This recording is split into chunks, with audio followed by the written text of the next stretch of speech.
طيب شايف كده علشان يعني ندي نصيحة كده ليا لكل حد، علشان يعني نتكلم كويس انجليش، احنا محتاجين ايه؟ ما نخافش. يعني حتى لو غلطنا ما نغلط، ايه المشكلة؟ النماذج اللي بتجيلي اوكي رائعة وممتازة وعلى مستوى عالي من الثقافة ومن العلوم، بس بيبقى عنده مشكلة ان هو خايف يتكلم لا يغلط. طب معلش سوري في اللفظ، امال انت جاي ليه؟ بالظبط. ما انت حضرتك جاي مكان ايا كان هو ايه عشان تغلط فتعرف الصح، فالموضوع خلص.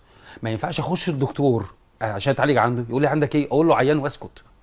ما انا لازم اقول له المشكله اللي انا حاسس بيها ايه بالظبط، عشان يقدر يشخص المرض صح ويديني العلاج المظبوط.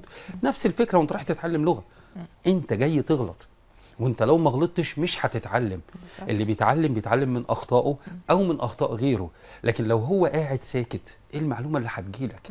الممارسه هي اللي بتفرق، ايدك في الشغلانه هي اللي بتفرق. طبعا. البنت اللي لسه صغيره وبتبتدي تتعلم الطبيخ طول ما ايديها في المطبخ واقفه في المطبخ اوكي، لكن لو قعدت قدام برامج الطبيخ طول النهار والليل وعماله تكتب ولا ليه اي لازمه، ولا ليه اي لازمه حرفيا. صحيح.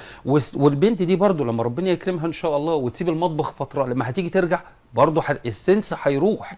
لازم تبقى ايديك في الحاجه، واللغه سمع وكلام.